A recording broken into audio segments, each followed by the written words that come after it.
For years, I believed my family's love was unconditional, until I learned the only condition was silence.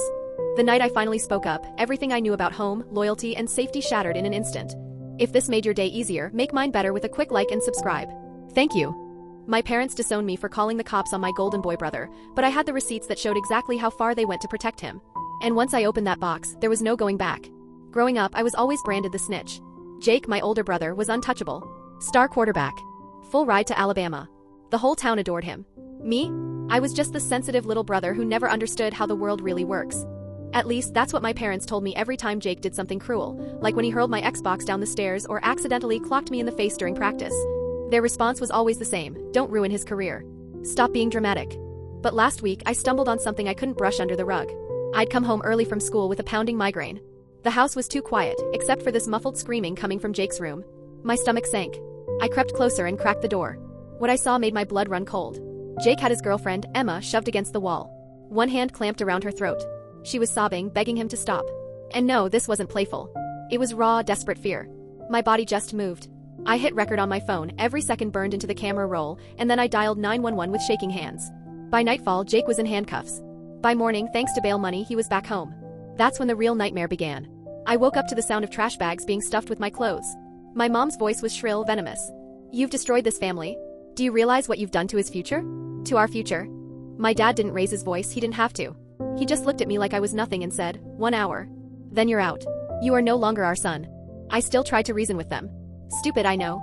This isn't the first time he's hurt Emma. She's a gold digger. My mom snapped. And you've ruined him by helping her.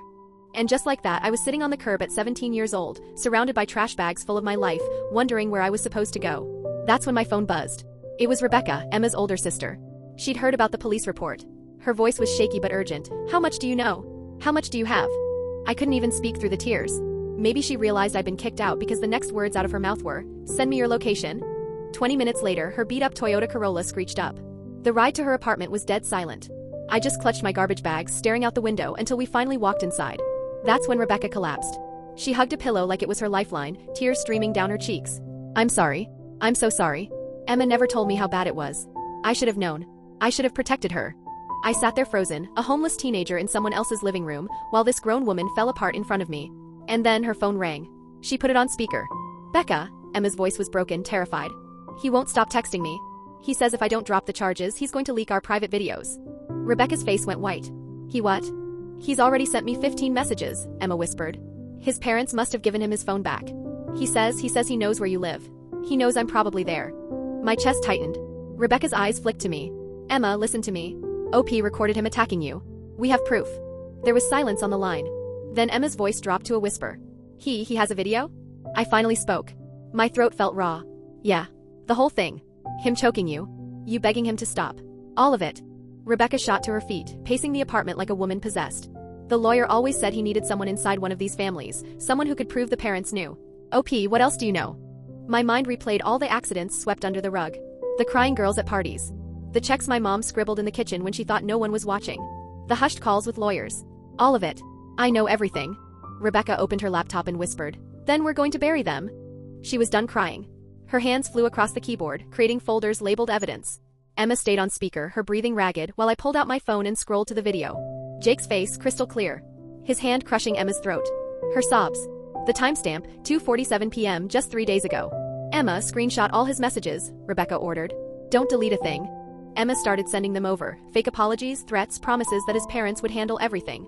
Each screenshot made Rebecca's jaw clench tighter. OP, send me your video, she said. And anything else you've got. Old texts. Photos. Proof your parents covered this up. I uploaded the video, my hands trembling. Then it hit me, I still had those photos. The checks my mom had written, hush money after Jake's screw-ups. 3 of them, all with dates. Rebecca opened the images and muttered, holy, these line up. Emma, those dates? Emma's voice cracked. Yeah, the first was after homecoming. The second, last spring. I don't know the third. My stomach churned. That meant there were other girls. Other victims. Paid off to keep quiet. Just then, Rebecca's phone buzzed. She looked down and her face drained of color. My landlord says someone called about me harboring a runaway. That's my parents, I said instantly. They'll do anything to drag me back. Like hell, she growled, fingers flying over the keys. Emma, I'm calling Marcus, you remember him from college? He's a lawyer now. Domestic violence cases. While she spoke to Marcus, I kept uploading. Screenshots of Jake bragging in the family group chat about putting girls in their place. Photos of bruises Jake left on my arms. A clip of my dad telling me to quit being dramatic while I held an ice pack to a black eye. Rebecca paced the tiny apartment, phone to her ear, glancing at me with eyes full of both fear and fury. No, he's 17. Yes, his parents kicked him out. He has proof. Multiple assaults. On speaker, Emma suddenly whispered, "Oh God. He's here. Jake's truck is outside. He's just sitting there, staring at the house." Rebecca's voice snapped sharp. "Don't you dare go outside. Is anyone home?" "Just my mom. She's asleep, pain meds. Wake her up now. Call 911 if he comes near the door. He's breaking the restraining order. Call anyway. Get it on record." Rebecca grabbed her keys. "I'm coming to get you." "I'm coming too," I blurted. She shook her head. "No. You stay. Keep uploading everything. Marcus will be here in an hour." And then she was gone, leaving me alone in that little apartment, with a laptop full of secrets that could blow my family's whole world apart. I kept digging, pulling up more evidence I'd collected over the years, things I didn't even realize would matter until now. Old files, half-forgotten clips buried in my phone. A recording of Jake bragging that he roughed up his ex, Megan. Another of my mom carefully coaching him on what to say to the principal after a girl reported him for harassment. My stomach churned just listening back, but I saved it all. Then my phone rang. "Mom." For a second, I almost let it go to voicemail. But some part of me, maybe morbid curiosity, made me swipe to accept. Her voice hissed through the speaker like poison. "You ungrateful little bastard. Do you have any idea what you've done?" Alabama called. "They're reconsidering Jake's scholarship." I didn't even hesitate. "Good," she snapped. "You're going to fix this. You're going to tell the police you lied, that you misunderstood." "I have it on video, Mom." Silence. "Then, videos can be edited. You're going to delete it and you're coming home." "No." Her tone dropped, low and sharp. "Then you're going to find yourself in more trouble than you can imagine. We know where you are. Rebecca Winters. Apartment 4B. Did you think we wouldn't find out?" My hands shook so badly I nearly dropped the phone. "Are you threatening me?" "I'm telling you how the world works. Jake's future matters. Yours doesn't. Come home now or we'll make sure you regret this for the rest of your life." And just like that, she hung up. For a moment, I just stared at the phone, my pulse pounding in my ears. Then I snapped into action. I started backing up everything to the cloud, copies on copies. If they came for me, they wouldn't be able to erase the truth. About 30 minutes later, the door swung open. Rebecca was back, with Emma by her side. Emma's eyes were red and swollen, but there was this fire in them I hadn't seen before. She walked straight over and hugged me. Both of us froze for a second, neither of us expected it. "Thank you," she whispered. "For believing me. For doing something." Rebecca dropped her keys on the counter. "He took off when he saw me coming. But I got pictures of his truck parked outside. More proof he's stalking her." Right then, Marcus arrived. Tall guy, black, suit wrinkled from use, briefcase scuffed from years of work. He shook my hand firmly, his voice steady. "You're brave, kid. Not many people stand up to their own family." For the next 2 hours, we went through everything. He took notes, asked sharp questions, copied files. When we got to the checks, his eyes sharpened. "This establishes a pattern. Your parents knew what Jake was doing and covered it up. That's conspiracy. Maybe even racketeering if we can show it happened repeatedly." "They did," I said without hesitation. "My mom keeps a second set of books at the restaurant. She hides the payoffs as business expenses." Marcus leaned forward. "Can you get those books?" "Maybe. They're in the office safe at home." "Don't do anything illegal," he warned. Emma's voice broke the tension. "What about the other girls? The ones they paid off?" Marcus nodded. "We'd need them to testify. Without that, the checks are just numbers." Rebecca immediately pulled out her laptop. "I know some of their names. Megan, she transferred schools junior year. And Sarah from the volleyball team." "I can reach out," Emma said quietly. "Girl to girl, they might talk to me." So we worked until well past midnight, piecing together a case. Marcus left with a flash drive packed with evidence, promising to file motions in the morning. Emma curled up on Rebecca's couch, too shaken to go home. Rebecca handed me a sleeping bag, and I lay on the floor staring at the ceiling. 3 days ago, I was just Jake's loser little brother. Now I was homeless, but for the first time in my life, I felt like I was finally doing something that mattered. That's when my phone buzzed. Unknown number. "You have no idea what you've started. Drop this now or everyone will know what kind of person you really are." My blood ran cold. I showed it to Rebecca. She didn't flinch. Just screenshot it, dropped it into the evidence folder and muttered, "Let them threaten us. We've got the truth." The next morning I was jolted awake by loud, heavy pounding on the door. Rebecca rushed to the peephole and her face went pale. "It's the police." Emma sat bolt upright on the couch, terror in her eyes. My chest felt like it was caving in. Had my parents really gone this far? Rebecca cracked the door. 2 officers stood outside. One older, gray hair and stone face. One younger, looking uneasy. "We're looking for a runaway minor," the older one said. "We've got a report he might be here." Rebecca's voice was steady. "He's not a runaway. His parents kicked him out." "That's not what they're saying," the officer replied. "They say he left after a family argument. They're worried about him." I stepped into view, my hands trembling but my voice strong. "I'm right here. And I'm not going back." The younger officer shifted uncomfortably. "Son, you're 17. Your parents still have rights." They threw my things in trash bags and told me I wasn't their son, I said. I have witnesses. He's safe here, Rebecca added quickly. And we've already contacted a lawyer. The older officer sighed. Look, I know the Thompsons. Good family. I'm sure this is all just a misunderstanding. I snapped. Is that what you said about the girls Jake hurt? The ones my parents paid off? Both officers froze. The younger one looked at his partner. What girls? The ones Jake assaulted, I said, my voice cracking but clear. The ones my parents silenced with checks. Is that your idea of a good family? The older officer's face darkened. That's a serious accusation. It's not an accusation. It's evidence. My chest heaved as I spoke. I've got videos. Photos. Recordings of my parents coaching him to lie. Everything. Rebecca stepped forward, calm but firm. Our lawyer already has copies. Charges are being filed today. The two officers exchanged tense looks. Finally, the older one scribbled something in his notepad. We'll need to see this evidence. You'll get it through proper channels, Rebecca shot back coolly. They left soon after, warning that my parents might push harder, maybe even file formal charges. But I didn't care. Because for the first time in my life I was done protecting Jake. Done helping my parents keep up their perfect family image. And I wasn't turning back. Emma's phone lit up, and the second she saw the name on the screen her face crumpled. It's Megan, she whispered. She says she'll talk to us. Rebecca didn't waste a second. She hit speaker before Emma even answered. Megan? Emma's voice was soft, careful. On the other end, Megan's voice trembled. Emma, I got your message about Jake. I need to know if it's true. Did he really hurt you? Emma's throat tightened. Yes. And I think he hurt you too. The silence stretched out so long I thought Megan might hang up. Finally, her voice cracked through the speaker. The check your parents gave mine, it was for $50,000. They called it a scholarship fund, but I knew. We all knew. Rebecca was already scribbling furiously on a notepad, her pen scratching across paper as Megan kept talking. Names, dates, numbers, each detail turned my stomach more. Would you be willing to make a statement? Emma asked gently. We have a lawyer. I can't, Megan cut her off, her voice raw with fear. My parents used that money for my brother's medical bills. If they had to pay it back. You wouldn't have to, Rebecca jumped in quickly. That wasn't a settlement. It was a bribe. Legally it means nothing. I have to go, Megan whispered. I'm sorry, Emma. I'm really sorry. The line went dead. Emma just stared at her phone, tears sliding down her cheeks. Rebecca wrapped an arm around her shoulders. She'll come around, Rebecca said firmly. Once she sees others speaking up, she'll find her courage. I wanted to believe that. But right then all I felt was useless. Then my phone buzzed. A text from Lily, my 14-year-old sister. Mom and Dad are at Jake's emergency team meeting. House is empty for the next 2 hours. My heart pounded as I showed it to Rebecca. The books Mom keeps, they're in the safe in her bedroom. I know the combination. Marcus told you not to do anything illegal, Rebecca warned. It's not illegal, I argued. I still live there. Legally, I'm a resident for 30 days. Right now I'm just getting my stuff. Rebecca chewed her lip, then handed me Emma's phone. Record everything. No matter what happens. 20 minutes later, I was standing on the porch of the house I used to call home. The key trembled in my hand as I unlocked the door. The place felt alien now, cold, hostile. I slipped upstairs quickly, past Jake's room, straight into my parents' bedroom. The safe was hidden behind rows of my mom's shoes. My fingers shook as I spun the dial. Jake's jersey number, twice. The lock clicked open. 3 leather-bound ledgers sat neatly inside.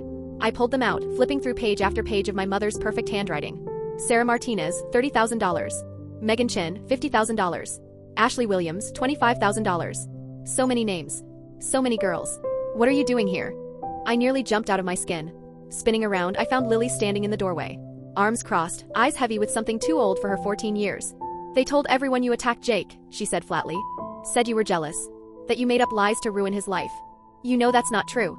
She held my gaze for a long moment before whispering, I know Jake hurts people. I've always known. My heart stuttered. What do you mean? I mean I have eyes. I have ears. I live here too. She stepped inside, closing the door. I heard Emma screaming. I saw you call 911. I watched them throw your stuff out like garbage. Her voice cracked. I'm tired of pretending. Tired of acting like Jake's some hero when I know what he really is. I set the ledgers on the bed, moving toward her. Why didn't you say anything before? Her hands trembled as she wiped her eyes. Because I'm 14. Because no one listens to me. Because I was scared I'd end up like you. Homeless. Thrown away. I'm not thrown away, I whispered. I'm free. She gave a bitter laugh. Free? You're sleeping on some stranger's floor. Mom and Dad are telling everyone you're unstable. Jake's spreading edited versions of your video, says Emma was acting. My blood went cold. He's doing what? His friend Connor's helping him. Some app that makes it look fake. I shoved the ledgers into my backpack. I have to go. Wait. Lily pulled out her phone. Let me help. I don't want you getting involved. I'm already involved. She snapped. I've been involved since the day I was born into this mess. At least let me do something useful. Before I could answer, the front door slammed downstairs. Voices echoed up. My parents. Jake. And Coach Williams. They're back early, Lily whispered, panic flickering in her eyes. Is there another way out? She shook her head. They'll see you no matter what, unless they're distracted. Distracted how? She opened the door. Go to your old room. Wait for my signal. Lily. But she was already gone. I crept into my old bedroom, now empty except for the furniture. Voices rose from below. What are you doing home? Mom's voice was sharp. Felt sick, Lily said. Threw up in second period. You look fine to me, Jake sneered. Yeah? Well, you look like someone who chokes girls. Guess looks can be deceiving. The silence after that was terrifying. Then Jake's voice, low and venomous. What did you just say? You heard me. Apologize to your brother, Dad barked. Why? Because he's the golden boy? Because you've spent years covering up what he really is. I peeked from my doorway. Lily stood at the top of the stairs, staring down the entire family. She looked so small, but her voice was steel. Don't you dare, Mom started. Don't you dare repeat those lies.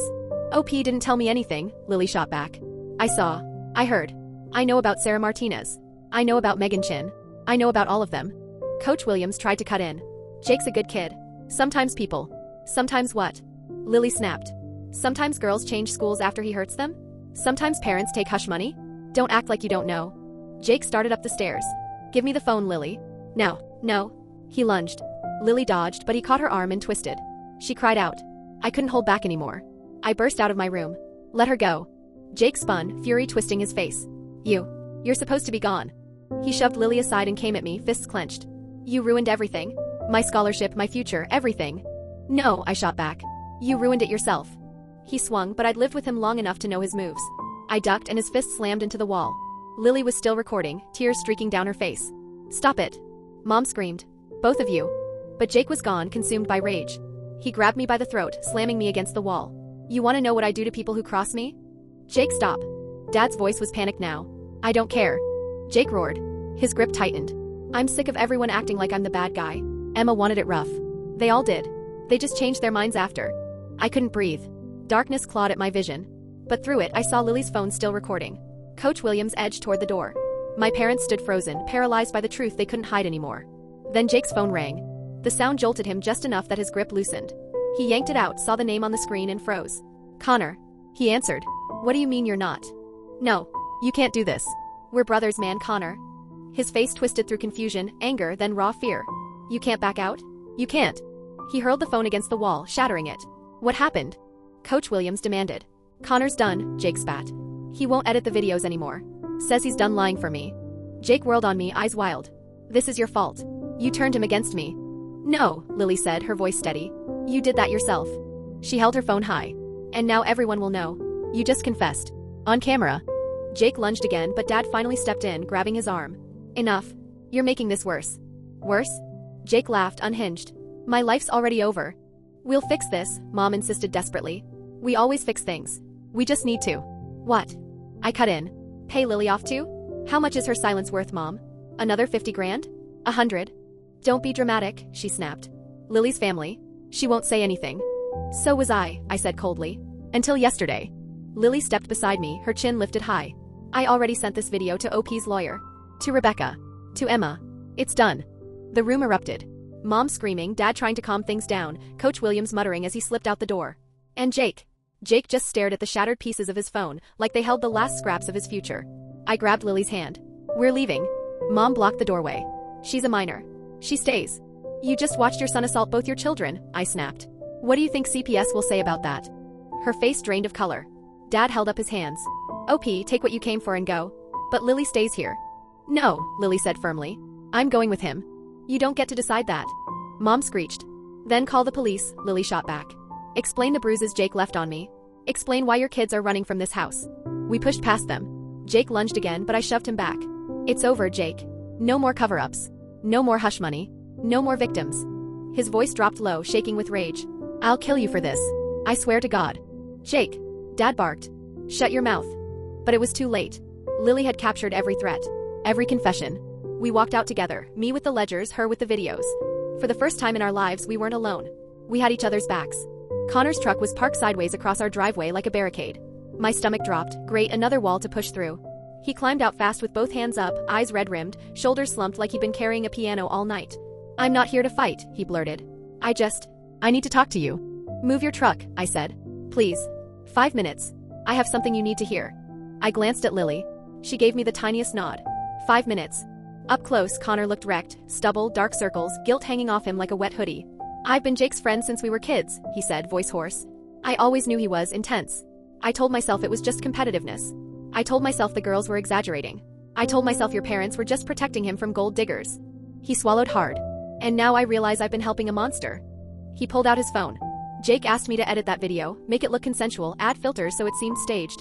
I said yes at first. I always say yes to Jake. But you didn't do it, I said. He shook his head. Because I finally watched the whole thing. Really watched it. I heard Emma begging. I saw the fear in her eyes. And I realized, how many times have I seen that same fear? How many times did I look away? Lily stepped forward, chin lifted. So why tell us now? Because Jake's been recording things too, Connor said, glancing toward the house like it could hear him. Locker room bragging sessions, conversations about the girls, talks with your parents about payoffs. He held out a flash drive between two shaking fingers. I've been his tech guy for years. I have everything. I stared at the drive. It felt like a live wire. Why give this to us? He took a slow breath. Last week, my little sister started dating a guy on the team. At a party, I saw how he grabbed her and how she flinched. That's when it hit me, this isn't just Jake. It's a culture. And I helped build it. I took the drive. It was warm from his hand. You know this could end your football career too, right? Yeah, he said, voice quiet. I know. He moved his truck, then paused with the engine idling. For what it's worth, I'm sorry. For every time I stood by. For every time I chose football over doing what was right. Then he pulled away, leaving tire noise and the kind of silence that makes your ears ring. Lily and I stood in the driveway of our childhood home, looking through the front window. Our parents were mid-argument. Jake paced like a caged animal. We can't go back, Lily whispered. I know. Where are we going to go? I thought of Rebecca's tiny apartment, already crowded with Emma. Marcus's warnings about keeping everything legal. The ledgers heavy in my backpack. The flash drive pulsing in my palm like a heartbeat. First Rebecca's. Then we figure out how to keep you safe. What about keeping you safe? Lily asked. Jake threatened to. Jake threatens a lot of things, I said. He's about to have bigger problems than me. We drove. No music. Just road noise and the quiet click of Lily's thumb fidgeting against her phone case. After a few miles, she spoke, voice small. Do you think they ever loved us? Or were we just accessories to Jake's success? I didn't have an answer. Maybe I never would. Rebecca's apartment complex came into view. 2 cars I didn't recognize were parked out front. Through her window, I saw a full house, Emma talking to a girl I vaguely recognized from school, Marcus at the kitchen table with an older woman in a police uniform. Looks like the cavalry showed up, I said. Are you scared? Lily asked. You? Yeah, she said, then added, but also kind of relieved. Like maybe we can finally stop pretending everything's okay. We got out with our haul, ledgers, videos, Connor's flash drive. Truth in paper and plastic. My phone rang. Unknown number. I almost let it go, then something in me said answer it. Hello? Is this O.P. Thompson? A clipped, professional woman's voice. Yes. This is Principal Morrison from Westfield High. I'm calling to inform you that you're being suspended pending an investigation into malicious rumors you've been spreading about one of our student athletes. I laughed. I couldn't help it. Malicious rumors? I have video evidence of assault. Videos can be doctored. We've seen the edited versions showing this was clearly a consensual roleplay situation that you've misrepresented. And who showed you those edits? I asked. Jake? His friend Connor, who just admitted to me that Jake asked him to fake them. Silence. Then I see, that's a serious accusation. It's not an accusation. It's a fact. And I have proof. Regardless, you're suspended until further notice. If you continue spreading these lies, we'll have no choice but to expel you and pursue legal action. Do what you have to do, I said. But you might want to call your legal department. What's about to come out about your star athlete and your football program will make suspending me the least of your worries. I hung up. Lily's eyes were huge. Did you just tell off the principal? I guess I did. That was kind of badass. Don't get any ideas, I said, trying not to smile. We reached Rebecca's door.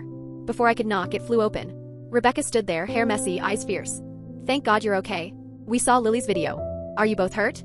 We're fine, I said. And we have the ledgers. And Connor gave us. Inside, she said, ushering us in. Emma's uncle is here. He's a detective. We stepped into controlled chaos. Emma rushed over and wrapped Lily in a hug, whispering something that made my sister's eyes shine. At the table, the older woman in uniform stood and offered her hand. Detective Patricia Santos, she said. Emma's my niece. I've been investigating complaints about Westfield's football program for 6 months. Your evidence might be exactly what we need. So, uncle in the text, aunt in the uniform. Either Rebecca misspoke or my brain did. I wasn't complaining. I handed over the ledgers and the flash drive.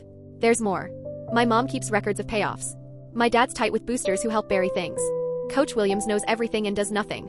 We'll need formal statements, Detective Santos said. She turned to Lily. From both of you.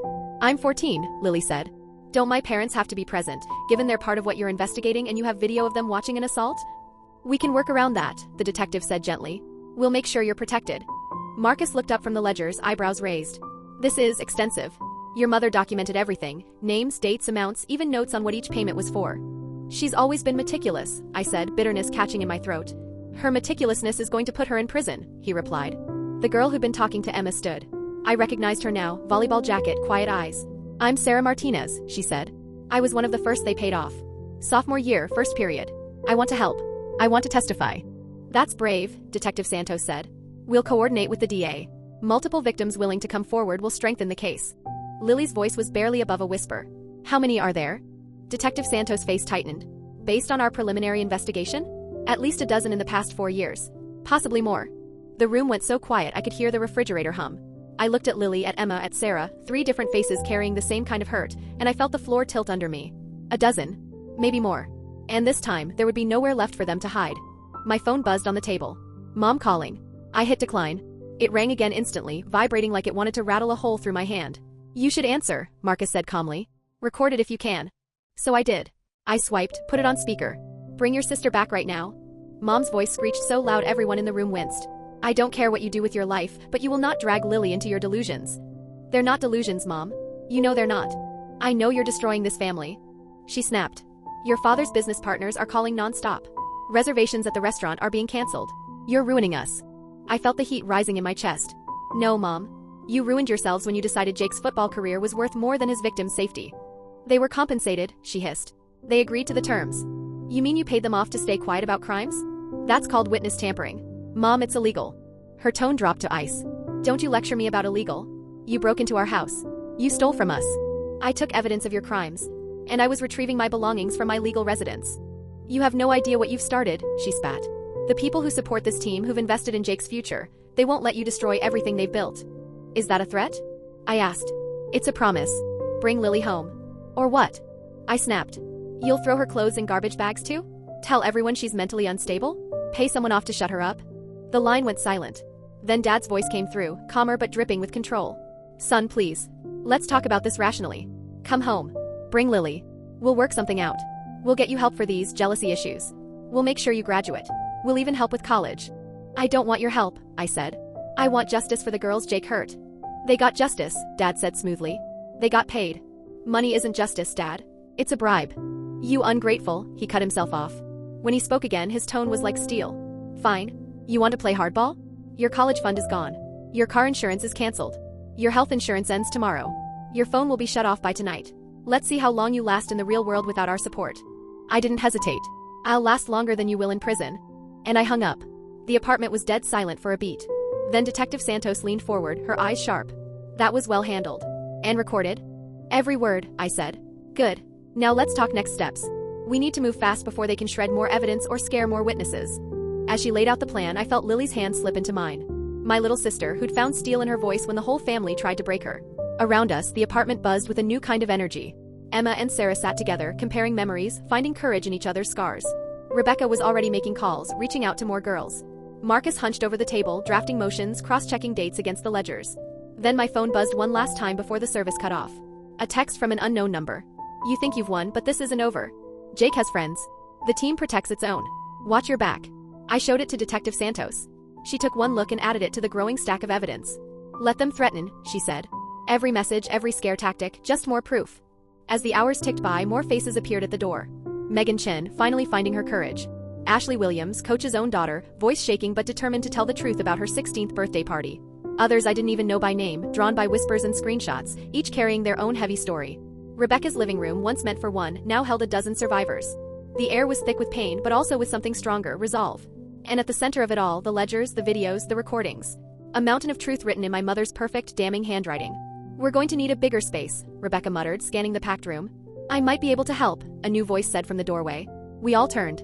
A middle-aged woman stood there in a cardigan and sensible shoes, holding a thick folder. Her face was familiar, but it didn't click until Lily whispered, Mrs. Davidson? My English teacher stepped inside, gaze sweeping the room. Sarah Martinez is my goddaughter. She called me. She looked right at me. I've suspected something was rotten in this program for years. Every time I tried to report it, I was silenced. Told I was overreacting. Threatened with termination if I pushed further. She lifted the folder. I kept documentation. Every incident, every complaint that was buried, every girl who suddenly transferred. 4 years worth. Detective Santos took it, flipping through pages. Her expression grew darker with each sheet. I'm a teacher, Mrs. Davidson said simply. Documentation is what we do. Then she turned to me and Lily. I heard what your parents did. Kicking you out. Cutting off support. That's abandonment. Financial abuse of minors. We'll be okay, I said automatically. No, she said firmly. Not without help. You'll come stay with me and my husband. We have 2 spare rooms. I've already spoken to CPS. As a mandated reporter, I've pushed for emergency placement. It's being expedited. Lily's eyes shimmered with something I hadn't seen in weeks, hope. Mrs. Davidson tugged her cardigan straight. It's not charity. It's what decent people do when children need help. And despite what your parents think, you're still children who deserve protection. My throat felt tight. After being tossed aside like garbage bags, here was someone offering us a home. Thank you, I managed. Don't thank me yet, she said briskly. We have work to do. She looked around at the gathered crowd, students, survivors, family, witnesses. All of us do. Taking down a system this entrenched won't be easy. They'll fight. They'll smear. They'll threaten. Let them try, Emma said, her voice iron. What do we have that they don't? Sarah asked. Emma's eyes didn't waver. The truth. As if on cue, the room lit up with buzzing phones. Notifications chimed, screens glowed, and suddenly the news was everywhere. Star quarterback arrested on multiple assault charges. Westfield High football program under investigation. Parents charged with witness tampering and conspiracy. Jake's mugshot stared back at us from the headlines. Not the polished grin on game day posters, not the hero the town worshipped, just a predator finally stripped bare, his eyes hard, his future already crumbling. And below it, the line that made my chest loosen for the first time in days, held without bail after violating restraining order and making threats. It's starting, Detective Santos said, her voice steady. Once the media gets involved, more witnesses usually come forward. This is going to get bigger before it's over. I thought of my parents, probably barricaded in some law office right now, frantically spinning lies into excuses. Of Jake, pacing in a cell instead of strutting across a field. Of Coach Williams watching his empire burn down in real time. And of every single person who had ever looked the other way. Then I looked around the room, at the survivors finally speaking, at adults choosing to protect instead of silence, at my little sister, who'd stood tall when no one else did. Good, I said, my voice firm. Let it get bigger. Let it all come out. Every cover-up. Every payoff. Every time someone chose silence over justice. Let everyone see what they've been protecting. Mrs. Davidson placed a steady hand on my shoulder. That's the spirit. Now let's get you and Lily settled. Tomorrow's going to be a long day. We packed what little we had. Rebecca pulled me aside as the apartment emptied into a makeshift convoy. You did the right thing, she whispered. Recording Jake, gathering evidence, standing up for Emma. Not many 17-year-olds would have that courage. I didn't feel brave, I admitted. I was terrified the whole time. That's what real courage is, she said softly. Being terrified and doing it anyway. The convoy rolled through town, Mrs. Davidson's sedan in front, Detective Santos tailing us for protection, Rebecca bringing up the rear. People stood on sidewalks, faces lit by phone screens, whispers passing from one to the next. By tomorrow morning, the Golden Boy's fall would be common knowledge. The Thompson family's secrets would no longer belong just to us, they belonged to the world. But tonight, I wasn't just the kid who'd lost his family. Tonight, I was part of something stronger. Survivors finding their voices. A teacher with her arms wide open. A community built on truth instead of lies. And a sister who chose courage over comfort. As we pulled into Mrs. Davidson's driveway, Lily's hand found mine. We're going to be okay, aren't we? I thought of all we'd lost. And all we'd gained. And everything still barreling toward us. Yeah, I said. We're going to be okay. Inside, the house smelled like cinnamon and old books. Warm. Safe. Mrs. Davidson bustled around, flipping switches, adjusting the thermostat like we were her own. Her husband, quiet, kind eyes, carried our garbage bags upstairs without being asked. The rooms aren't much, Mrs. Davidson said as she led us up the narrow staircase. But they're clean and private. Lily, the blue room. OP, the one at the end of the hall. My room was simple, a single bed, a desk, a shelf lined with classics that smelled faintly of dust. Out the window, I could see the stadium lights glowing faintly in the distance. A kingdom where Jake had once reigned. Now it looked small. Empty. Dinner's at 6, Mrs. Davidson said. We'll go over CPS paperwork tomorrow. Tonight, rest. When she left, I sat on the bed and for the first time, let the weight of it all sink in. My phone buzzed, miraculously still on despite Dad's threats. Messages from classmates, numbers I didn't recognize. Everyone had seen the news. A knock at the door. Lily peeked in, swimming in an oversized t-shirt Mrs. Davidson had loaned her. Can't sleep either? I shook my head. She patted in, sat next to me. We just stared at the wall. Do you think Jake knows we're here? She asked. Probably not, I said. He's got bigger problems right now. My phone rang again. Marcus. Sorry to call so late, he said. Just wanted to update you. The DA's office is moving fast. With your evidence, Jake's facing multiple felonies. Your parents, conspiracy, witness tampering. What about the other girls? I asked. 3 more came forward tonight after seeing the news. Detective Santos is already coordinating with them. After he hung up, I couldn't sit still. I wandered downstairs and found Mr. Davidson in the kitchen, boiling water. Couldn't sleep. he asked, pulling down another mug before I could answer. We sat together, the steam curling up from chamomile tea. Silence settled in, comfortable. Finally, he spoke. My nephew went through something similar. Not the same, but similar. His family chose reputation over doing what was right. He looked at me over his mug. It gets easier. Not easy, but easier. For the first time in a long time, I let myself believe him. The next morning came too soon.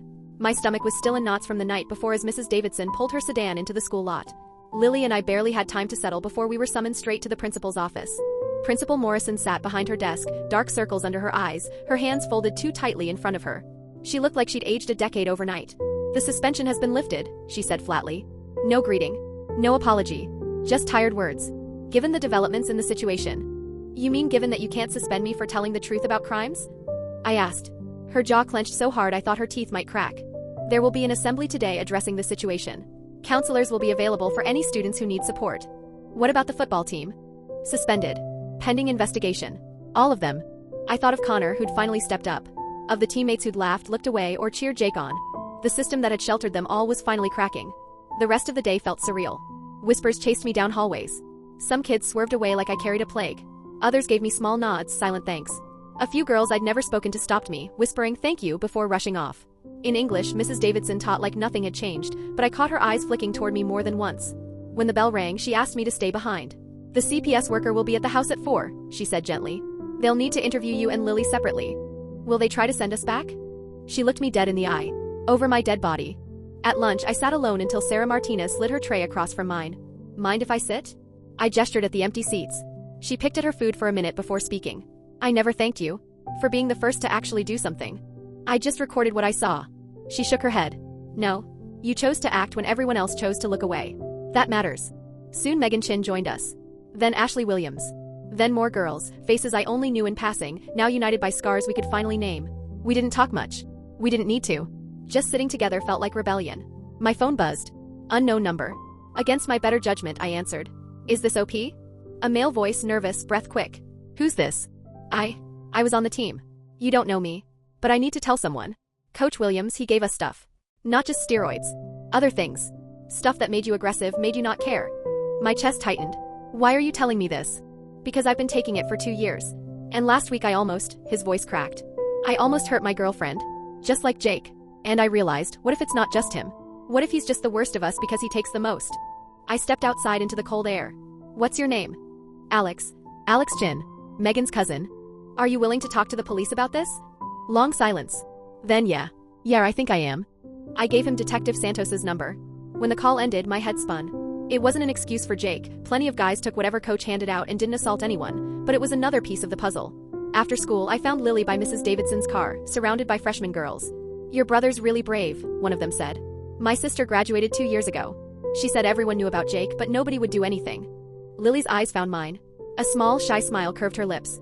Maybe she wasn't as alone as she thought. The CPS interview drained us both. Every detail, every memory dragged into the open. Lily and I were separated, but our stories matched seamlessly, because we were telling the truth. Given the circumstances, the worker finally said, we're approving the emergency placement with the Davidsons. There will be a formal hearing in 30 days, but I don't anticipate any issues. Relief washed over me like warm water. That night, Detective Santos called. Jake denied bail again after threatening a guard. My parents? House arrest. Coach Williams arrested on substance charges, thanks to Alex's testimony. And Connor? He'd walked into the station with a box of recordings. Years of evidence. Stuff he once thought was funny. Now proof. The next days blurred. School hallways where I was either a hero or a traitor. Nights at the Davidsons, where Lily and I were slowly learning what normal family dinners felt like. Updates from Marcus. Survivor meetings growing bigger. Then came the text that iced my blood. This is Austin, Megan's brother. Jake's out. His parents posted emergency bail. Megan's missing. I called immediately. What do you mean missing? She left for school this morning. Never showed up. Car's gone. Phone's dead. My hands shook. I found Mrs. Davidson and showed her the screen. We need to call the police, she said, grabbing her phone. But dread already clawed at my gut. Jake had always been possessive. If he thought Megan betrayed him. My phone rang again. Lily's voice, whispering, panicked. Jake's here. At school. He's in the parking lot. And OP, he's got Megan with him. Where are you? Library. With friends. I already called 911, but you know how long they take. I bolted for Mrs. Davidson's car. She snatched the keys from me. I'm driving. You call Santos. We hit the school lot in record time. Jake's truck sat menacingly near the entrance. Megan was slumped in the passenger seat, eyes wide, face pale. Jake leaned against the driver's door, scanning the crowd like a predator. "Stay in the car," Mrs. Davidson ordered. But I was already out. Jake spotted me and smirked. "There he is. My baby brother. The snitch. Let her go, Jake. She's my girlfriend. We're just talking." Through the glass, Megan's lips moved. One word.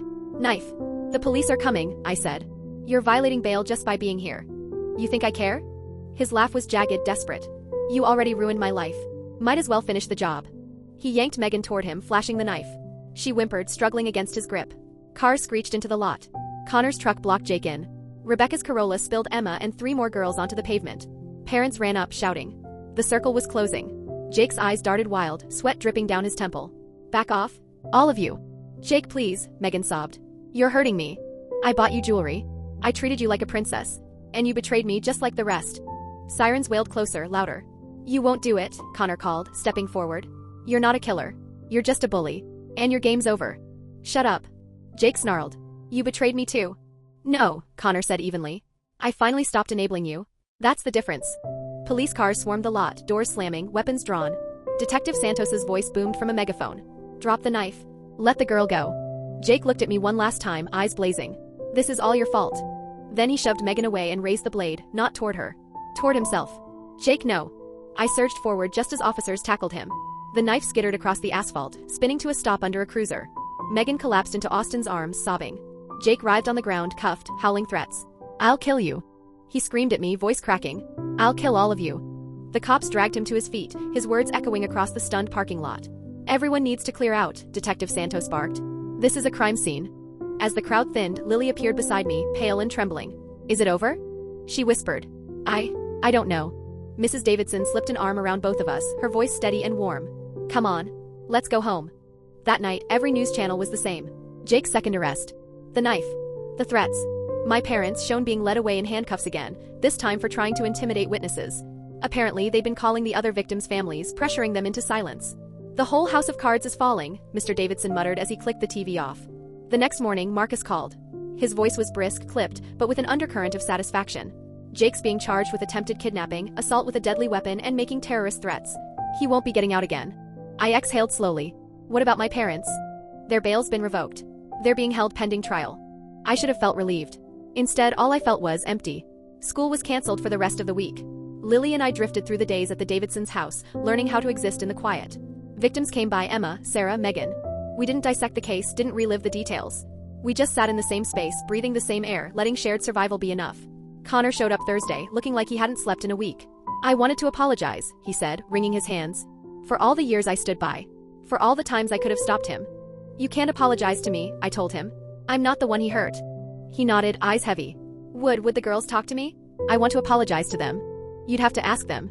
He scribbled his number down. Some of the girls would call him. Others wouldn't. That choice wasn't his to make anymore.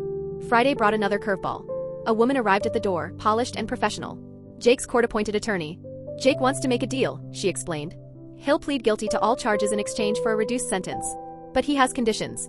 Mrs. Davidson stiffened instantly. "Absolutely not." "What conditions?" I asked, my voice quieter. "He wants a face-to-face meeting with you. In prison. With attorneys present. He says he wants to apologize. To explain. He says you deserve to know the whole truth." I glanced at Lily, then at Mrs. Davidson. "I'll think about it." The lawyer left her card. That night I tossed in bed, staring at the ceiling, the question gnawing at me. Did I even want to hear what Jake had to say? Did it matter? Saturday morning, Detective Santos called with news that made the choice for me. "We found something in Coach Williams' files," she said. "Records going back years. Your brother's been on performance enhancers since he was 14. Substances that spike aggression, reduce empathy. Your parents signed the consent forms. Paid for it. It doesn't excuse what he did, but it explains some of it." I sat there stunned. Jake at 14, already being groomed, already being pumped full of chemicals that rewired his brain. Still responsible for his choices, but not born a monster. "I'll meet with him," I said. The meeting was set for Monday. Mrs. Davidson insisted on driving, Marcus riding along too. The prison loomed an hour away, gray and lifeless, surrounded by razor wire.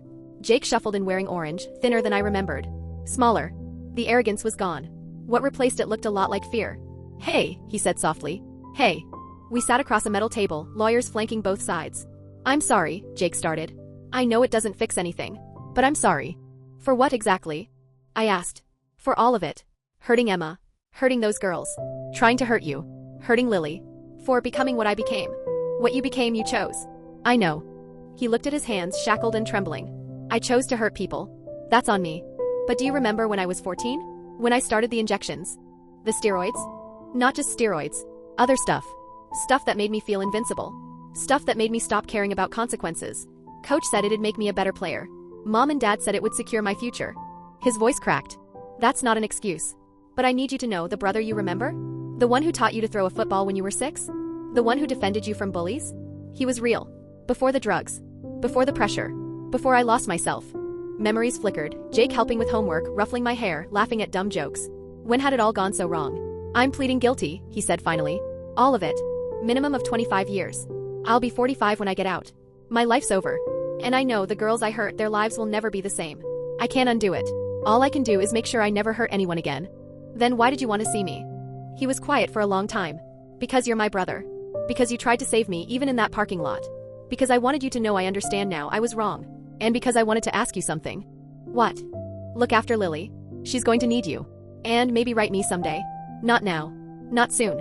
But maybe. I stood up slowly. I can't promise that. I know. As I left, I looked back once. Jake sat slumped at the metal table, head in his hands. My brother, the golden boy, reduced to a number in a system he thought he'd always be above. The drive back was silent. Mrs. Davidson finally broke it as we pulled into town. How do you feel? I don't know. Empty. Sad. Relieved. All of it. That's normal. It'll take time to process. 2 months later, the trial ended. Jake pled guilty to every charge. 25 years. My parents convicted of witness tampering, conspiracy, child endangerment. Mom got 5 years. Dad got 3. The restaurant was sold, legal fees and settlements devouring what was left. Westfield High's football program? Disbanded. Coach Williams sentenced to 10 years for substance distribution and endangering minors. Half the staff fired. The principal resigned in disgrace. The Golden Empire, built on silence and shadows, finally lay in ruins. My family calls me ungrateful, but if I told you the secret I've been carrying since childhood, you'd understand why I can't forgive them. I've buried it for years, until it started eating me alive. I was out for my usual evening run when I noticed something strange, a black SUV crawling behind me, keeping pace no matter how I changed direction. My stomach tightened. I pulled out my phone to text my sister, fingers fumbling with the keys, when suddenly, bam, someone leapt out of the SUV and grabbed me. I screamed and thrashed, clawing at their eyes, trying to break free, but they were too strong. Before I knew it, I was shoved into the back of the vehicle. 3 masked men tied my wrists tight behind me, gagged me so I couldn't scream, and shoved a bag over my head. I kicked wildly, desperate, until they bound my ankles too. Calm down. They barked, holding me down against the van floor. But I couldn't calm down. My chest was heaving, tears running down my face as muffled sobs filled the air inside that van. I don't know how long we drove, but every second felt like a lifetime. At one point, my fear was so overwhelming that I lost control and wet myself. Humiliating, yes, but in that moment, survival was the only thing on my mind. When the van finally stopped, my body stiffened. I was dragged out, legs barely working, and shoved into some house. They untied me, yanked the gag from my mouth, and told me to stand. I was still sobbing, begging them not to kill me, when one of them shouted, "Stand up, be *****H. Hands shaking, I obeyed. They slipped the bag off my head, and that's when I froze. I wasn't looking at strangers anymore. I was staring at my boyfriend, Alex, kneeling in front of me, a little velvet box in his hands. Behind him? Balloons, sparkling lights, and huge gold letters that spelled out, "Will you marry me?" For a second, my brain couldn't process it. My heart was still racing from terror, my body still trembling. The men in masks started laughing, proud of their prank. And there was Alex, smiling. Beaming. Like this was the most clever, romantic thing in the world. "Alex, what is this?" My voice cracked, raw with fear. "Surprise." He grinned, still on one knee. "I wanted to make it unforgettable." "Unforgettable?" I screamed. "You had me abducted. I thought I was going to die." My words barely registered with him. He just stayed there, holding the ring out proudly. "It was supposed to be romantic," he muttered. "Romantic?" My body was still aching from where I'd been tied down. My wrists were raw. My mind was replaying the suffocating terror of that van. And here he was, calling it love. One of the masked men smirked. "Just say yes and this will all be over." I recoiled, fury mixing with fresh waves of fear. "Get away from me," I shouted, my voice shaking but louder now. Alex's smile faltered, frustration creeping into his face. "Please, just say yes. I went through all this trouble for you." "Trouble?" I laughed bitterly, tears streaming again. "Do you even hear yourself? You traumatized me. This is not love, Alex. Love doesn't look like this." The room went quiet. The masked men stopped laughing, glancing uneasily at each other. Even they seemed to realize how wrong this had gone. One of them finally muttered, "Let her go, man. You messed this up." Alex snapped around, eyes blazing. "What? No. This was the plan." "Plans change," another masked man shot back. "You scared her half to death. That's not how it's supposed to go." Their voices clashed, the air thick with tension. And then, without warning, one of the men grabbed my arm. My chest seized in panic again. Let's just get her out of here, he said firmly. We don't need to stick around for this disaster. Alex's voice cracked, desperate. No, this was supposed to be my moment. But it wasn't his moment anymore. It was mine. I found my voice stronger this time. I want to leave. Now. The man holding my arm gave me a small nod. We'll get you out. Don't worry. As they led me to the door, I looked back one last time. Alex was standing there, shoulders slumped, face pale with defeat. That stupid ring still sat in his hand, useless now. The cool night air hit my face as the door opened, washing over me like freedom itself. I gulped it in, tears burning my cheeks as the stars blurred above me. Where are you taking me? I asked, my voice trembling. To safety, one of the men replied quietly. We never meant for it to go this far. But deep down I knew things had already gone too far. As we walked farther from that house, the chill in the night air finally started to cut through the panic that had consumed me. My body was still trembling, but inside something shifted. The fear was ebbing away, leaving behind a sharp, painful clarity. I had just lived through something that could have broken me, but I was still here. I was still standing. When we reached a nearby park, the masked men stopped. They weren't laughing anymore. Their eyes carried something I hadn't seen before, remorse. We didn't mean for it to go this far, one of them said, his voice low. We thought it would be fun. We never wanted to hurt you. I stepped back, heart hammering, the adrenaline still racing through my veins. Fun? My voice cracked, rising with anger. You terrified me. Do you understand that? I thought I was going to die. The man's face tightened. I know. We messed up. I'm sorry. I hope one day you can forgive us. I shook my head, my throat tight. Not now. Maybe not ever. I understand, he said quietly. But please know we didn't want to hurt you. We thought we were helping your boyfriend make it memorable. Memorable? The word stabbed through me like glass. I turned away, staring at the ground as my voice broke. You ruined everything. Silence followed. They didn't argue. They just stood there, the weight of what they'd done pressing down on them. I hugged myself, trying to keep my body from shaking. I just want to go home, I whispered. One of them nodded and pulled out his phone. We'll call you a ride. When the car finally pulled up, I climbed inside, gripping the seat like it was my last anchor. Through the window, I caught one last glimpse of the men. Regret was etched into their faces, but I couldn't find forgiveness in me. Not now. Maybe not ever. The city lights blurred past as I pressed my forehead against the glass. My chest felt heavy. Alex had betrayed me in the worst way imaginable. How could I ever face him again if I even wanted to? By the time I got home, I collapsed onto my bed. My phone buzzed nonstop, Alex's name lighting up my screen, but I couldn't bring myself to answer. Every vibration was another reminder of how the man I thought I loved had turned into my greatest nightmare. The next morning, I woke up hollow but determined. I needed to reclaim my life. I slipped outside for a walk, letting the cool air sting my skin awake. Step by step, I thought about what I wanted. I wanted a partner who respected me, who supported me without cruelty, who loved me without fear. When I got back, I knew what I had to do. I messaged Alex, we need to talk. Later that day, he showed up at my door. His face lit up when he saw me. I'm so glad to see you, he said, stepping closer. I held up my hand. No, Alex. We need to talk. His smile faltered. What's wrong? You didn't like the proposal? My blood boiled. Proposal? That wasn't a proposal. That was a nightmare. You scared me half to death. I didn't mean to hurt you, he pleaded, desperation in his voice. I just wanted to surprise you. By kidnapping me? By making me beg for my life. My voice shook with fury. How could you ever think that was okay? That's not love, Alex. That's cruelty. For the first time, I saw the truth settle in his eyes. I thought you'd see the humor in it later, he whispered. There's nothing funny about what you did. My voice was steady now. I can't marry someone who thinks terror is romance. I can't even stay with someone who'd do that to me. He tried to protest, but I cut him off. No, Alex. It's over. I need to put myself first. And with that, I turned away. For the first time since it all began, I felt a strange relief wash over me. The days that followed weren't easy. He didn't stop. My phone buzzed constantly, calls, texts, apologies. Sometimes I'd catch him sitting outside my favorite cafe, or standing across the street from my apartment like some shadow that refused to leave. One afternoon, I was at the park with my best friend Lisa, soaking up the sunshine, when I spotted him again. My stomach dropped. What's wrong? Lisa asked. It's Alex, I muttered, glancing away. She rolled her eyes. Ugh. Why won't he get the hint? You deserve way better. Before I could respond, Alex started crossing the street toward us, his face set with determination. Hey, can we talk? He called, his voice carrying. My pulse spiked. No, Alex, I said firmly. I'm not interested. Please, just 5 minutes, he begged. I'll explain. Explain what? I snapped. How you thought abducting me was romantic? I was an idiot. He shouted, his voice breaking. I thought it would be funny. I never meant to hurt you. That's the problem, I shot back, fighting to stay strong. You thought, and your thought left me traumatized. Lisa folded her arms across her chest like a shield. You've apologized, Alex. Enough's enough. Move on. But Alex shook his head, eyes burning with desperation. Please. Just listen to me. I've changed. I'll prove it to you. Just give me a chance. Why should I? I demanded. Because I love you. He yelled, the words hanging heavy in the air. My chest ached, but I didn't let him see me falter. I turned, walking away with Lisa by my side, leaving Alex behind, alone, broken, and clinging to a love that no longer existed. As the weeks dragged on, Alex only grew more relentless. Everywhere I went, there he was, lurking in the background like a shadow I couldn't shake.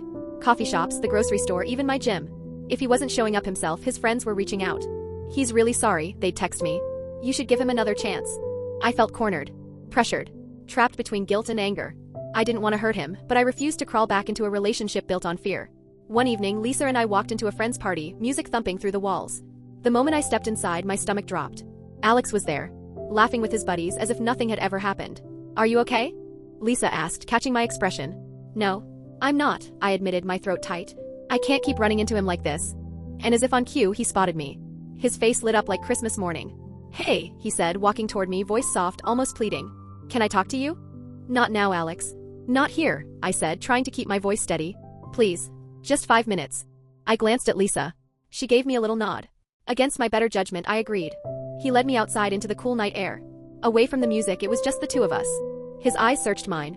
"I've been thinking a lot," he began, voice low and earnest. "I know I messed up. I want to show you I'm serious about changing." "Changing how?" I asked, skepticism dripping from every word. "I've been planning some big things. Crazy things. To prove I'm committed." His eyes gleamed like a kid about to reveal a surprise. A chill ran down my spine. "Crazy? What do you mean?" "I've got a whole plan," he said, excitement bubbling in his tone. I shook my head, dread pooling in my stomach. "Alex, I don't want any part of your plans. I just want to be left alone." But he didn't listen. Over the next few days, his plans unfolded like some twisted spectacle. First, a flash mob outside my apartment, dozens of strangers dancing and singing to some love song he'd picked out. My neighbors clapped and cheered, but I stood at the window, humiliated, my face burning. Then came the flowers. A massive bouquet delivered to my workplace, each bloom carrying a note about why he loved me. My coworkers whispered, some giggling, while I felt my stomach twist tighter. The weekend after that? A gigantic picnic in the park. Blankets, candles, food spread out like a wedding feast. Crowds gathered as he put on yet another performance. I felt anger rise with pity, the two colliding until I could barely breathe. He thought this was romance. To me, it was suffocating. My friends were split. Some swooned at his efforts. Others told me to stay strong. Lisa never wavered. "You don't owe him anything," she reminded me over and over. "Love isn't about being pressured into saying yes." But the pressure kept building. His friends texted nonstop. "He's really changed," they claimed. "Maybe just talk to him one more time." I started to doubt myself. Was I being cruel? Too harsh? Finally, I went to my mom.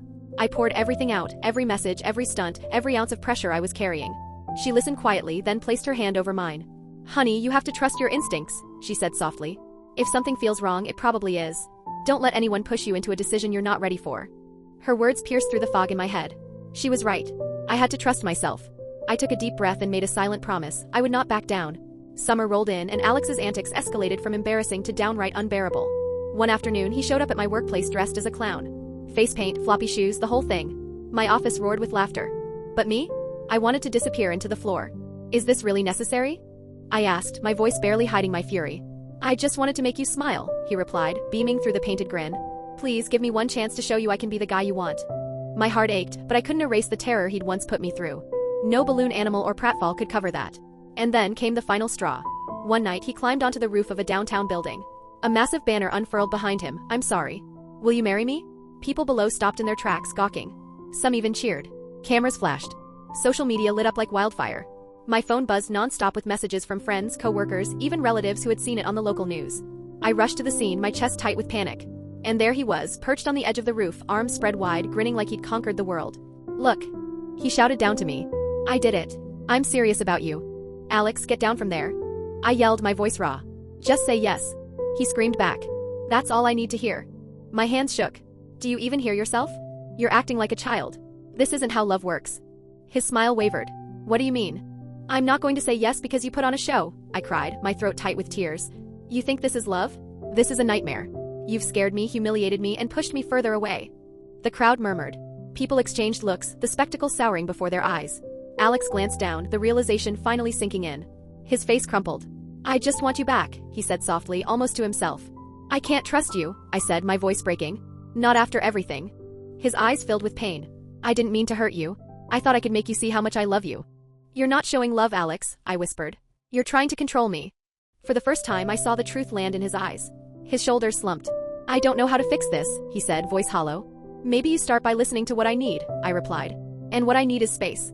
Slowly, Alex climbed down from the roof. The crowd scattered, the thrill gone, replaced by awkward silence. He stood in front of me, shoulders sagging, his voice barely above a whisper. I'm sorry for everything. I thought if I made it big enough, you'd know how much I care. I never wanted to hurt you. I know you didn't, I said, my voice steady now. But love isn't about grand gestures. It's about respect. About trust. And right now, I need neither from you. I need time for myself. His face fell, regret shadowing his features. What can I do to earn that back? I took a breath, feeling the finality settle in my bones. This isn't about you, Alex. I need to heal. And right now what I want most is to be alone. He nodded, defeated. I understand. I'll give you space. And as he walked away, I felt the weight of weeks, months, lift from my chest. For the first time, I truly believed I could breathe again. The months that followed were unlike anything I'd ever experienced. They were mine. For the first time in a long time, I wasn't wrapped up in someone else's chaos. I was focused on rediscovering myself. I started running again, not because I was trying to escape, but because I wanted to feel free. I tried new hobbies, filling the empty spaces with things that made me happy. I bought a journal and poured everything onto its pages, every fear, every flashback, every small victory. Each entry felt like another brick in the foundation I was building for myself. Therapy became my anchor. In that quiet, safe room, I unpacked the trauma Alex had left behind. It wasn't easy, but I learned something life-changing. Self-love and self-worth aren't luxuries. They're survival tools. One day, by sheer chance, I stumbled across a flyer for a local art class. On a whim, I signed up. And it was there, in front of a blank canvas, that I found a new kind of healing. Each brushstroke was like breathing out a little bit of pain I had been holding onto. I painted fear. I painted hope. I painted the woman I was becoming. Months later, at a small community art show, I was admiring the work of others when someone stepped beside me. His name was Noah. His smile was so warm it felt like sunlight. We started talking about the pieces on the wall, and the conversation flowed effortlessly. He was thoughtful, gentle, and unlike anyone I had been with before, he actually listened. He opened up about his own struggles, and I found comfort in that shared honesty. Before I knew it, we were spending more and more time together. Gallery walks. Coffee dates. Long talks about what love should feel like. For the first time in ages, I felt safe. Not just safe, but truly seen. Then, one evening while we were out, my phone buzzed. It was a message from Alex. Asterisk, can we talk? I need to see you, asterisk. The wave of anxiety hit instantly. My stomach nodded. Noah noticed. What's wrong? He asked gently. It's Alex, I admitted, staring at the glowing screen. He wants to talk. Noah tilted his head, calm as ever. Do you want to? I don't know, I whispered. Part of me wanted to shut it all down. But another part knew I wouldn't feel fully free until I faced him one last time. Only do it if you're ready, Noah said, his voice steady and reassuring. You don't owe him anything. Take your time. I decided I needed closure. We met at a quiet cafe, the clinking of cups and low hum of chatter surrounding us. Alex sat across from me, looking worn down. His eyes held something different, something almost human again. I've been working on myself, he said, voice trembling. I realized I need to fix my own issues before I can be with anyone. I've started therapy. He swallowed hard. I know I don't deserve another chance, but I wanted to tell you I'm truly sorry. For the first time, I saw sincerity in his face. And strangely, I felt compassion. Not love. Not longing. Just compassion. Thank you, I said softly. That means something to me. I understand if you never want to see me again, he went on, eyes glassy. But I hope you find happiness, even if it's not with me. I took a deep breath, relief washing over me like cool rain. I want that for you too, Alex. But we need to move on. A bittersweet smile tugged at his lips. Yeah, he murmured. I guess we do. When I walked out of that cafe, I felt lighter. I realized that forgiveness doesn't mean forgetting or reopening old wounds. It means releasing myself from the hold they once had over me. And with that, I stepped into my new life. Noah and I grew closer, slowly building something steady and real. With him, I felt cherished, respected, and safe. I didn't have to pretend. I didn't have to shrink myself. This was different. This was love. By the time summer melted into fall, I could look back and see just how far I'd come. I wasn't defined by fear anymore. I wasn't broken. I was a survivor. A fighter. And for the first time in a long time, I was excited for the future.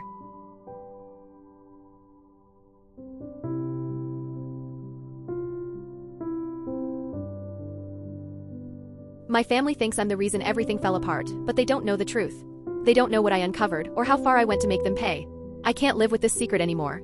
I had a best friend, no, scratch that, a lifelong best friend. We grew up together, laughed together, cried together. We were practically inseparable. And when we both landed jobs at the same company, it felt like fate. For over a year, we even competed for the same promotion. I thought it was friendly competition, the kind that pushes you to be your best. But I was dead wrong. When I got that promotion, I expected at least a smile, a pat on the back, something. Instead, she stayed quiet. No congrats. No, I'm happy for you. Just cold silence. And then she detonated the bomb that wrecked my life. She leaked a private conversation I'd had with her. I was tipsy that night, venting about my boss, even joking that I must have slept with the CEO to get ahead. Crude? Sure. Serious? Absolutely not. But she knew that. She was my best friend. She knew the difference between my drunk sarcasm and reality. Still, she handed that conversation to my boss on a silver platter. And guess what happened next? I got called into the office. Fired. Just like that. But the nightmare didn't stop there. I came home that same day to find my boyfriend packing his bags. My heart dropped. I begged him to explain, and he showed me the very same conversation. I had complained about how sick I was of his mother controlling our relationship. And what did he say? My mom comes first. If you can't respect that, you're not the one. Then he left me. Do you know what it feels like to have your career ripped away and then your relationship stomped out in the same breath? I didn't even get time to grieve one loss before the next one hit. And then came the final nail in the coffin. She posted an edited version of that conversation online. Twisted it, made it look like I was trashing all of my friends. Suddenly, my phone was full of notifications, but none of them were supportive. Everyone believed her. Nobody believed me. I was left standing in the ruins of my own life, jobless, dumped, friendless. That was the day something inside me broke. I decided I was going to ruin her life. Completely. Now, I wasn't some evil mastermind with a blueprint of revenge strategies on hand. No. I just sat there for days, staring at the ceiling, my mind spinning with rage. I couldn't sleep. I couldn't eat. I kept replaying everything she'd done to me. Until one night I snapped. I thought I know everything about Sophie. Every secret. Every lie. Every scar she ever tried to cover. And if she could weaponize my trust, then I'd do the same. That's when it hit me. I knew exactly where to start. Her biggest, darkest secret. Sophie had been tangled up in an affair with a married man for years. She swore me to secrecy, and I'd honored that, even though I never approved. I'd always told her, find your own man, Sophie. Stop clinging to someone else's husband. But she never listened. I still remember one night she came over to my apartment, practically glowing. She had a date planned with him, told me his wife thought he was away on a business trip. She showed me texts full of promises, how much he missed her, how excited he was to see her again. She had spent hours curling her hair, something Sophie almost never did. She was even wearing makeup because Drew, her affair partner, once said he loved women who wore a certain style. She looked gorgeous, radiant, like she believed tonight was finally the night. But when the clock ticked closer to their reservation, Drew went silent. No reply. No excuses. Just silence. She checked his location on an app and saw he was nearly 2 hours away at some nightclub. Her face twisted with anger. Come with me, she demanded. I didn't want to get dragged into it, but she looked at me and hissed, a real best friend would. And like an idiot, I agreed. 2 hours later, we pulled up. His car was right there. Sophie actually flirted with the bouncer to skip the line, and then she stormed inside. I'll never forget the look on her face when she spotted him. Drew was surrounded by women. Laughing, flirting, drinking. One of them kissed him right in front of her. She froze. Then she stormed up to him, shouting, how could you do this to me after everything? They'd been together for 2 years. 2 years of sneaking around, of him promising to leave his wife once he was financially stable. And she bought it, hook, line, and sinker. Drew looked like a deer in headlights when he saw her. He tried to explain, but she dragged me back to the car and later told me it was a misunderstanding. After that night, I stopped caring about that relationship. Until now. Because now, I was going to use it. I dug up old photos, texts, anything that screamed affair. And when I had enough, I sent it all anonymously to his wife. And oh boy, the explosion that followed? Way bigger than I imagined. The wife didn't just confront him in private. No, she went public. She blasted everything online. Pictures, screenshots, the whole affair laid bare for the world to see. Suddenly, Sophie was no longer the golden girl. She was the homewrecker. The liar. The cheater. Our entire friend group turned on her. People who once admired her now spit her name like venom. And me? For the first time in weeks, I smiled. But that was only round one. Her job was next. We both worked at the same marketing firm, and I knew one thing, reputation was everything. If people stopped trusting you, you were done. So I created a fake social media account in her name. Bought followers, bought likes, even reposted her old photos so it looked legit. For a week, I built it up, nice and slow. And then, I started posting. Offensive stuff. Controversial comments. At first, just little things to raise eyebrows. But then I cranked it up. People noticed. They started reporting the account. And right when the fire was spreading, I sent an anonymous letter to HR, pretending to be a concerned coworker. I included screenshots of the fake posts and claimed she'd been making those comments in the office too. It didn't take long. By the end of that week, Sophie was fired. Rumors of her affair didn't help either. Her career shattered. And I was addicted. That dark satisfaction was like a drug. But I wasn't done. Not even close. Her love life was next. So, after torching Sophie's career, I turned my sights on the one thing she still had left, her relationship. See, besides Drew, the married guy she clung to like a bad habit, Sophie had a boyfriend. Ryan. Now, Ryan was different. He wasn't flashy, not the type to show up at every party or make a scene. He was quiet, reserved, almost shy. Honestly, a good guy. He didn't even use social media. No Instagram, no Facebook, nothing. Just an email account. That's it. In a way, he was perfect for Sophie because he stayed so far removed from her messy double life. He didn't know about Drew. He didn't know about her affair being plastered online. He was blissfully clueless. But I was about to change that. I found his email and I started planting little seeds of doubt. Anonymous messages, subtle at first. Do you really know who Sophie is? She's not the woman you think. Then I started sending him proof. Screenshots of her texts with Drew, little tidbits of their conversations. And when I ran out of real evidence, I made some up, fake conversations, suggestive messages with other guys. One email at a time, I chipped away at his trust. And after weeks of this, he broke up with her. She was devastated. I could see it on her Instagram. She posted one of those vague, moody quotes, something about heartbreak and betrayal. For a second, just a tiny second, I almost felt bad. Because she really did like Ryan. He grounded her. But deep down, I knew she would have dropped him the second Drew offered her a real commitment. That thought kept me warm at night. But here's the thing about revenge, it eats you alive. A normal person would have stopped there. Career destroyed. Relationship gone. Affair exposed. Life in shambles. But me? No. I wasn't finished. Because Sophie still had one last piece of stability left. Her home. She lived in this nice apartment downtown, and honestly, she could barely afford it. I knew that because whenever we'd go out, she'd make excuses or I'd end up covering her half. She used to complain that rent was swallowing her paycheck whole. She was constantly late, juggling bills, barely holding it together. So I hit her where it hurt. First, I tipped off her landlord. I pretended to be a credit card company, sending an email that hinted she was maxing out her accounts and might not be able to pay her rent again.